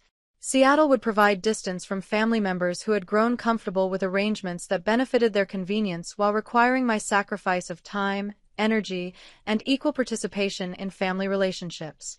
Tuesday afternoon brought an unexpected phone call from my cousin Ricardo, who had recently married and was planning an elaborate wedding reception for the extended family and community members who had been unable to attend the original ceremony in Los Angeles.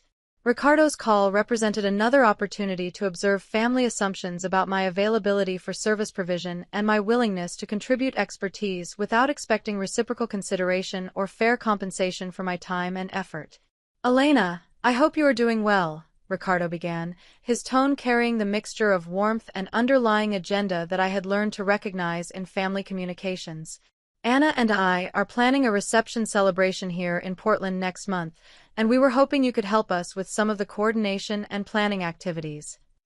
The request followed familiar patterns where family members contacted me when they needed assistance with complex organizational challenges while demonstrating minimal interest in my own circumstances, needs, or availability for providing the services they required. Ricardo's assumption that I would be available and willing to contribute substantial time and expertise to his reception planning reflected the same dynamics that had characterized Thanksgiving arrangements and numerous other family situations over the past several years. What kind of coordination assistance did you have in mind, Ricardo? I inquired, curious to understand the scope of expectations and whether family members had learned anything from recent discussions about equitable responsibility distribution and reciprocal consideration within family relationships. Well, Anna and I have been struggling with vendor coordination, timeline development, and guest communication logistics, Ricardo explained, describing organizational challenges that would require substantial time investment and professional-level project management capabilities.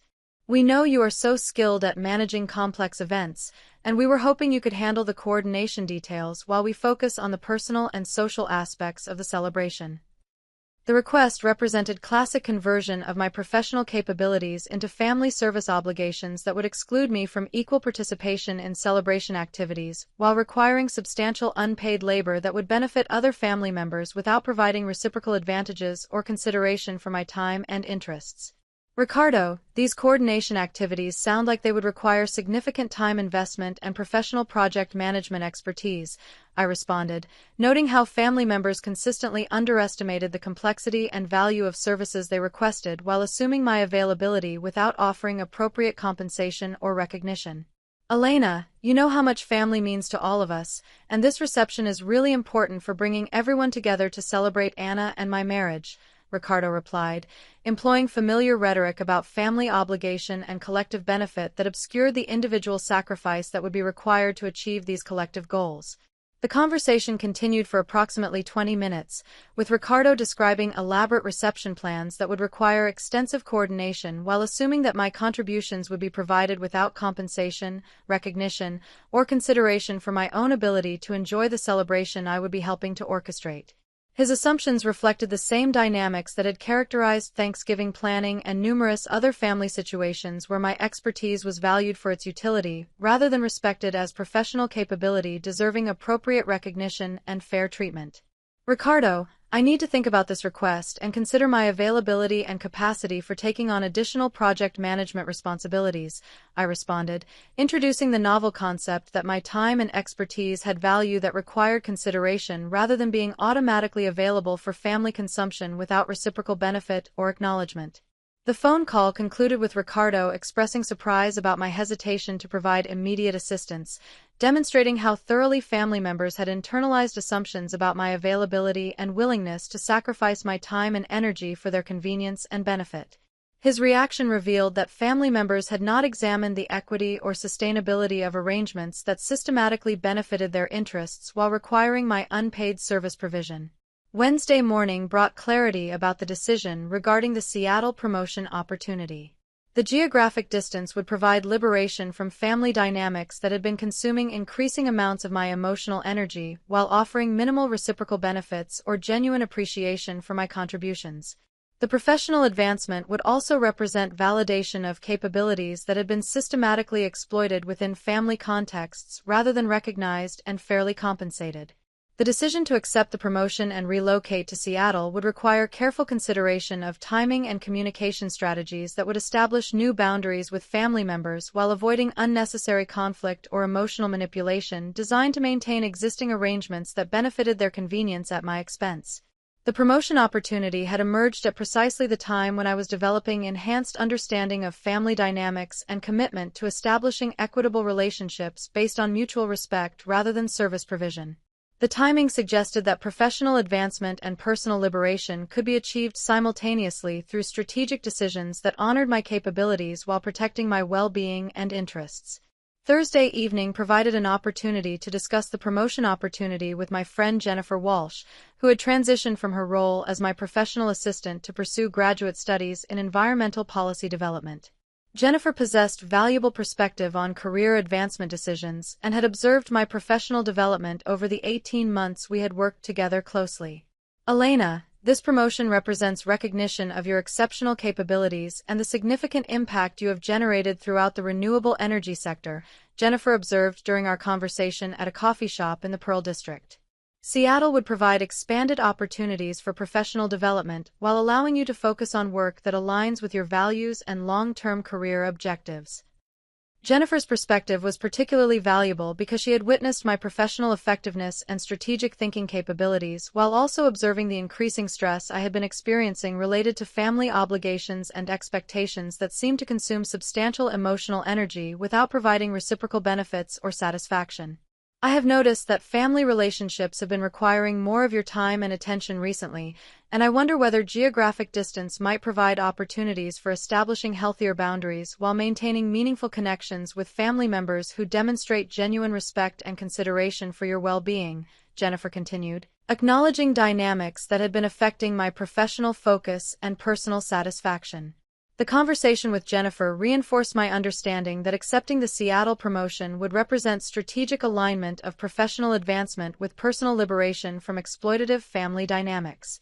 The decision would demonstrate commitment to relationships and opportunities that honored my capabilities while establishing distance from arrangements that had been draining my energy without providing appropriate recognition or reciprocal consideration. Friday morning brought the formal decision to accept the Senior Regional Director position and begin preparation for relocation to Seattle within the following 6 weeks. The timeline would allow completion of current project responsibilities while providing sufficient time for transition planning and communication with family members about changes in my availability and capacity for providing unpaid services that had characterized my participation in family relationships. The decision represented more than career advancement. It symbolized commitment to establishing life patterns that honored my professional capabilities while protecting my emotional well-being and ensuring that my time and energy were invested in relationships and activities that provided mutual benefit rather than one-sided exploitation disguised as family obligation and natural role distribution. The performance evaluation had demonstrated that my capabilities were valued and appropriately compensated within professional contexts where expertise was recognized and contributions were fairly acknowledged. The promotion opportunity provided concrete evidence that strategic thinking, organizational skills, and relationship management expertise could generate career advancement and expanded influence over initiatives that aligned with personal values and professional objectives. The contrast with family dynamics had become unmistakable through the evaluation process. The same capabilities that earned professional recognition and advancement opportunities had been systematically converted into family service obligations that excluded me from equal participation while requiring substantial time investment and emotional energy without providing reciprocal benefits or genuine appreciation. The Seattle promotion would establish geographic distance from family members who had grown comfortable with arrangements that benefited their convenience while requiring my sacrifice of time, energy, and equal participation in family relationships. The relocation would also provide opportunities for developing new social connections based on mutual respect and shared interests, rather than utilitarian relationships where my value was measured primarily through service provision and availability for addressing other people's organizational challenges. The transformation that would follow would challenge family assumptions and expectations that had developed over years of accommodation and service provision, but the professional recognition and advancement opportunity had provided both validation of my worth and confidence that alternative approaches to relationships and career development could succeed through strategic decision-making and commitment to establishing boundaries that protected my well-being while honoring my capabilities and contributions. The decision to accept the Seattle promotion had provided clarity about my professional future, but it also necessitated immediate action regarding family dynamics that had been consuming substantial emotional energy without providing reciprocal consideration or appreciation. The upcoming Thanksgiving celebration represented an ideal opportunity to implement boundary-setting strategies that would establish new expectations about my role within family gatherings while demonstrating commitment to equitable relationship patterns. Monday morning brought deliberate focus to developing a comprehensive communication strategy that would address family assumptions about my availability for service provision, while maintaining respectful dialogue about necessary changes in responsibility distribution and participation expectations. The approach required careful consideration of timing, messaging, and anticipated responses from family members who had grown comfortable with arrangements that benefited their convenience while requiring my sacrifice of equal participation in celebrations. The first step involved drafting a detailed email that would articulate my position regarding Thanksgiving arrangements while providing clear alternatives that could ensure successful celebration outcomes through collaborative effort rather than individual service provision. The communication needed to be direct enough to prevent misunderstanding while diplomatic enough to avoid unnecessary conflict or emotional manipulation designed to maintain existing patterns of exploitation. The email composition process required several hours of careful consideration and strategic revision to ensure that my message would convey firm boundaries while demonstrating continued commitment to family relationships based on mutual respect and shared responsibility. The final version addressed specific aspects of Thanksgiving logistics while establishing broader principles that would guide future family interactions and celebration participation. Dear family members, the email began, establishing formal tone that reflected the significance of the communication and the systematic nature of changes being implemented. I am writing to inform you of important changes regarding my participation in upcoming Thanksgiving celebrations and future family gatherings. After careful consideration of family dynamics and responsibility distribution patterns, I have decided to establish new boundaries that will ensure equitable participation and mutual respect within our family relationships. The introduction provided clear indication that the communication addressed systematic issues rather than temporary concerns about specific logistical arrangements. The language emphasized positive goals of equity and respect rather than focusing primarily on problems or complaints about current family dynamics, though the message clearly indicated that significant changes would be necessary to achieve these objectives. As many of you know, I have been handling substantial coordination and service responsibilities during family gatherings for several years, including food preparation, setup activities, serving coordination, and cleanup management. While I have been willing to contribute these services as expressions of family commitment, I have recently recognized that these arrangements have excluded me from equal participation in the social and celebratory aspects of family gatherings. This section documented specific patterns that had characterized my family participation, while acknowledging my previous willingness to provide services and explaining how these arrangements had evolved into systematic exclusion from celebration benefits. The language avoided accusatory tone while clearly identifying problematic dynamics that required modification to ensure sustainable and equitable family relationships. Moving forward, I will be participating in family celebrations as a guest rather than as a service coordinator. This means I will contribute food items and assistance comparable to other family members, but I will not be handling primary coordination responsibilities or providing services that prevent my equal participation in family conversations, traditions, and social activities. The boundary statement provided specific behavioral changes that would guide future family interactions while explaining the rationale for these modifications in terms of equal participation and social inclusion. The message emphasized contribution rather than withdrawal, clarifying that I remained committed to family relationships while establishing different parameters for my involvement in collective activities. For Thanksgiving specifically, I will be bringing a dessert contribution and will be happy to assist with setup or cleanup activities alongside other family members.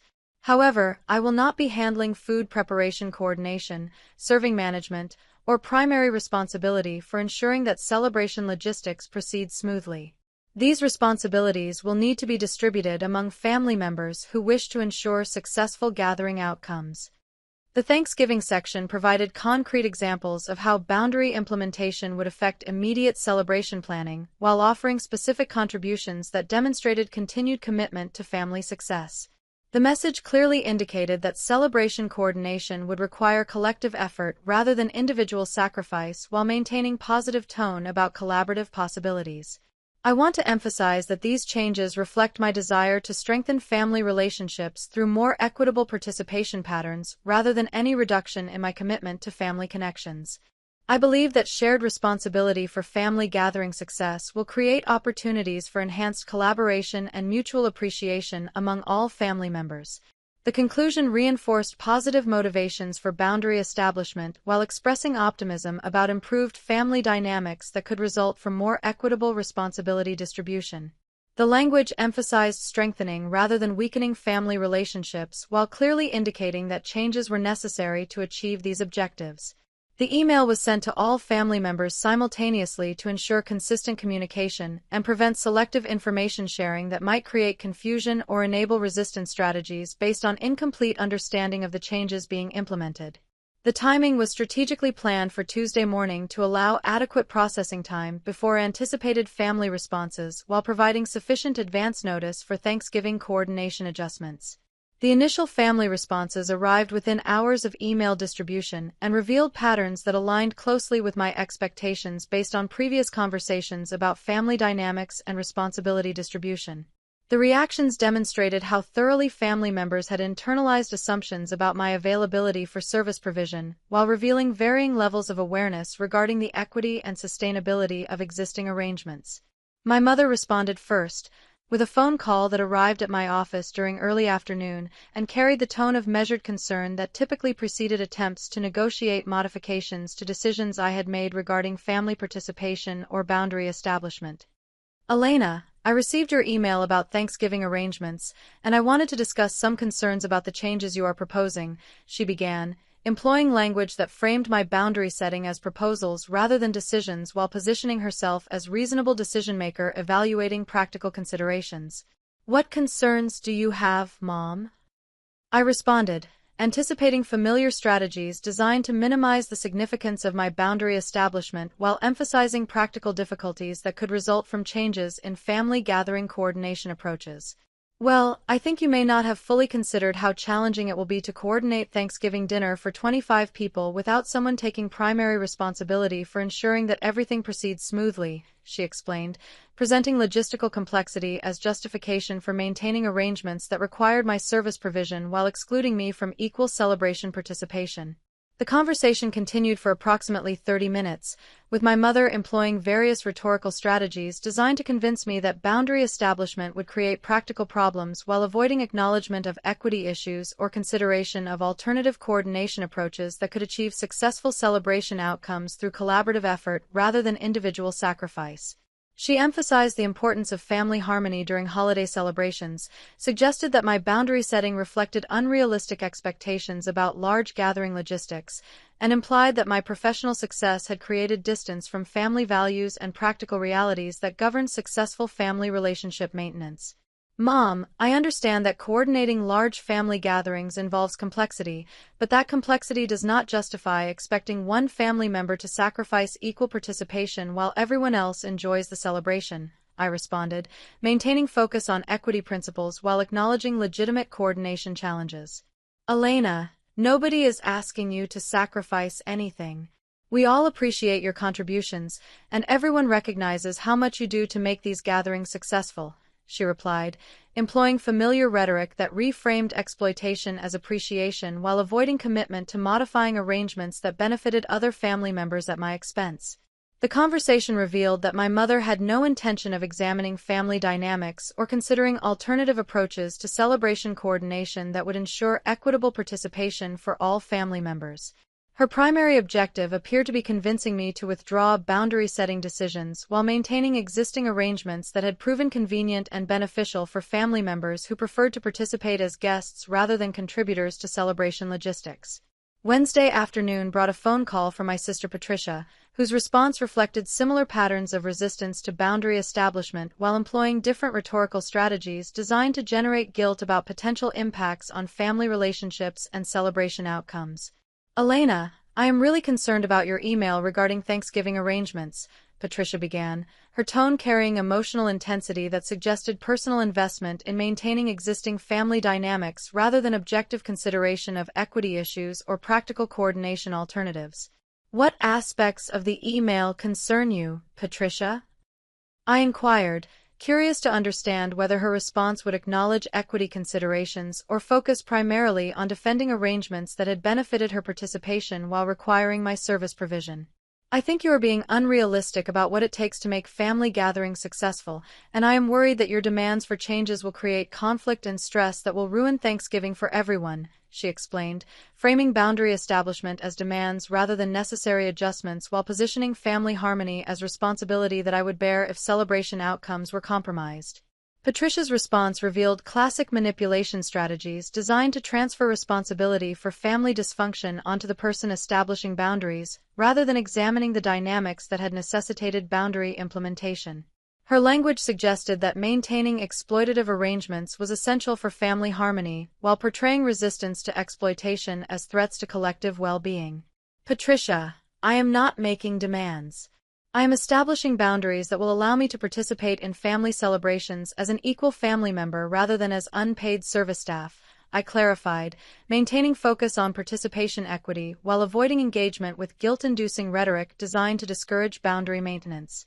But Elena, you are so much better at coordinating these events than anyone else, and you seem to genuinely enjoy taking care of all the details, she responded, employing familiar justifications that attributed boundary setting to capability differences rather than acknowledging systematic exclusion from celebration benefits. The conversation continued for approximately 25 minutes, with Patricia alternating between emotional appeals designed to generate guilt about family relationship impacts and practical arguments that emphasized coordination challenges while avoiding consideration of collaborative approaches that could distribute responsibility equitably among available family members. Her responses demonstrated no curiosity about my experience of family gatherings or genuine interest in understanding how existing arrangements had affected my ability to enjoy celebrations and maintain satisfying family relationships. Instead, she focused entirely on preserving convenient arrangements while portraying my boundary setting as threatening to family stability and celebration success. Thursday morning brought an unexpected response from my cousin Maria, whose email reflected thoughtful consideration of the issues I had raised while expressing support for boundary establishment and equitable participation approaches that could strengthen family relationships through enhanced collaboration and mutual respect. Elena, I read your email about Thanksgiving arrangements with great interest and wanted to express support for the changes you are implementing, Maria wrote, demonstrating awareness that my communication addressed systematic issues rather than temporary concerns about specific celebration logistics. I have been thinking about family gathering dynamics recently and recognizing how much responsibility you have been carrying for coordination activities while other family members participate primarily as guests. Your email has helped me understand how these arrangements might have excluded you from equal enjoyment of family celebrations.